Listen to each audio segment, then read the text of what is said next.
सभी से डॉक्टर आशुतोष शरण, डॉक्टर जसवीर शरण और डॉक्टर निखिल शरण से अनुरोध करती हूँ कि वो डॉक्टर श्याम नंदन सर का सम्मान करें। और डॉक्टर श्याम नंदन सर को जो सम्मान जाता है वो जाता है हिंदी भाषा एवं साहित्य के क्षेत्र में उत्कृष्ट योगदान हेतु डॉक्टर शंभू शरण हिंदी रत्न सम्मान। आप सभी से अपेक्षा है कि जोरदार तालियों से आप इस सम्मान को यथोचित स्थान दें। जोरदार तालियों से।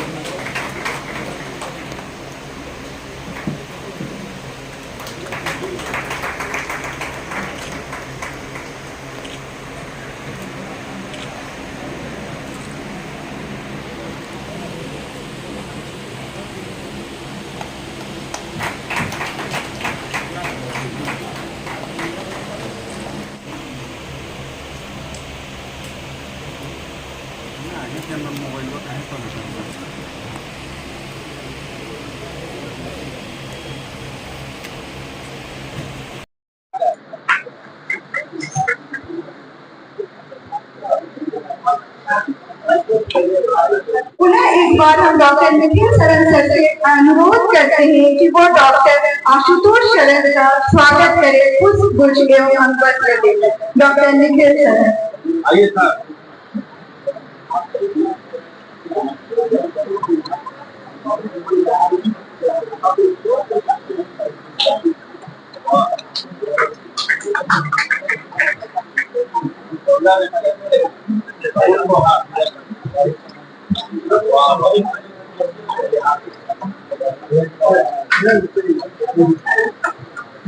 धन्यवाद सर आपका।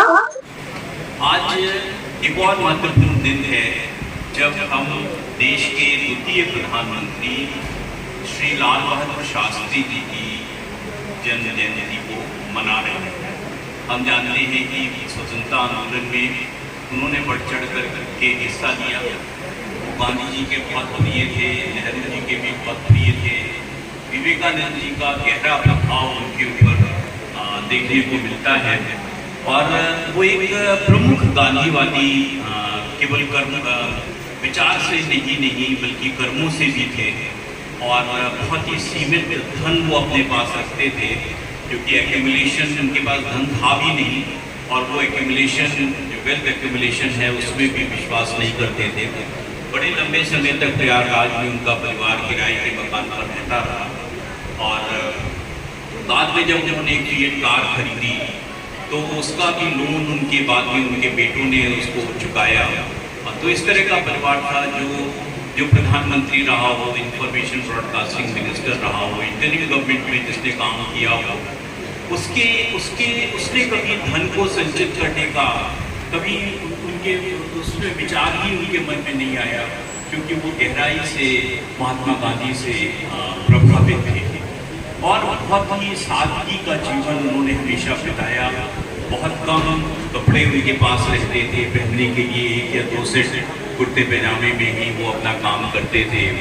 लेकिन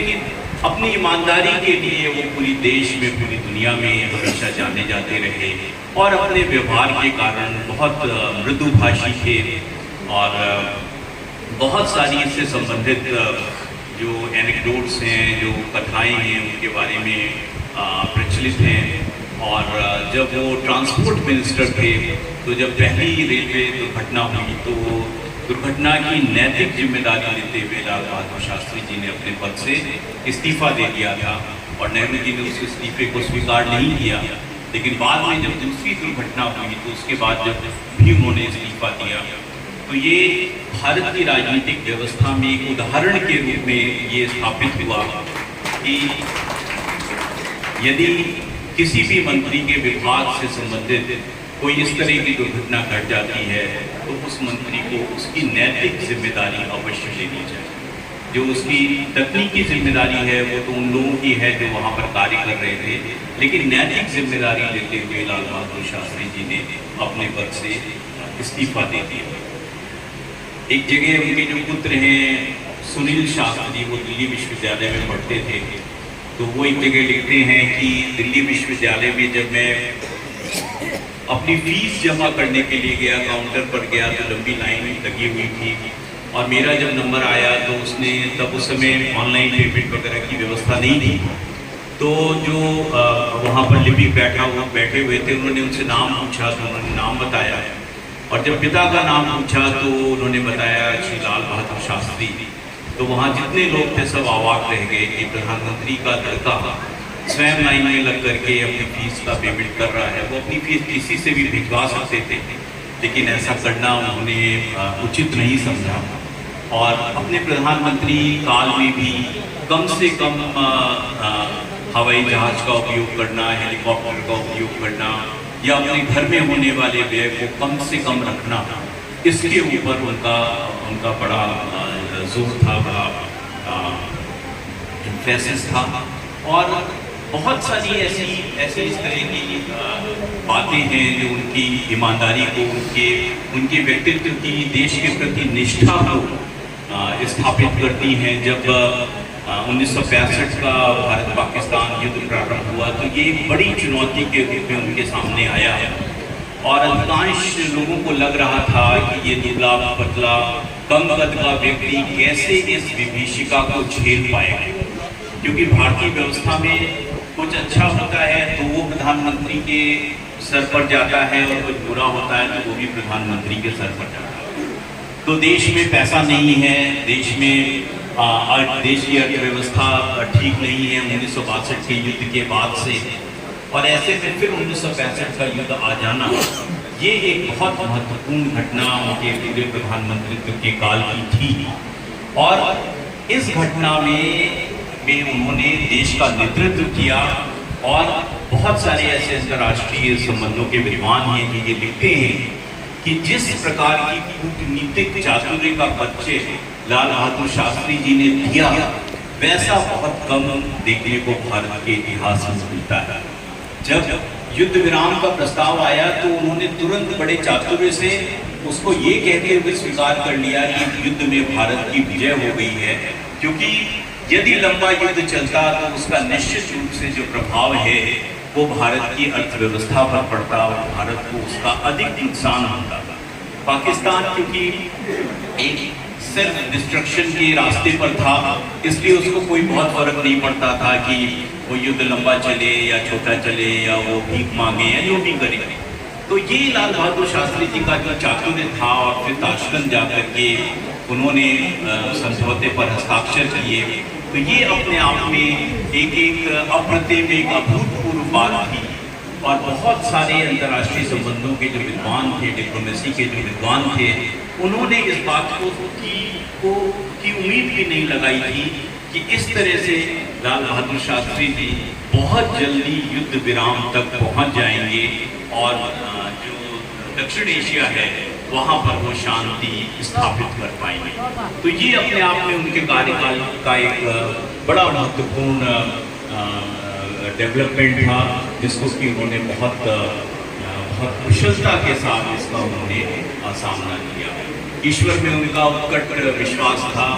वो ये मानते थे कि जो मैं कर रहा हूँ वो महत्वपूर्ण है, और मैं अपना कार्य कर सकता हूँ। और इस वजह से वो कुछ लोग जो उनके बहुत करीबी थे प्रयागराज में, उन्होंने भी इस बात को लिखा है कि उनको इस बात का एहसास था कि जब वो युद्ध के से संबंधित निर्णय ले रहे हैं तो वो भारत की गरीब जनता को सामने रखकर निर्णय ले रहे हैं, उनको ध्यान में रखकर निर्णय ले रहे हैं, और इस वजह से वो जो भी निर्णय लेंगे वो अपने आप में सही निर्णय साबित होगा। तो और इसके अलावा अन्य बहुत सारी ऐसे डेवलपमेंट्स थे जो लाल बहादुर शास्त्री जी के समय में हुए। 1962 का जो युद्ध था उसमें भारत की जो पराजय हुई, तो उस पराजय में एक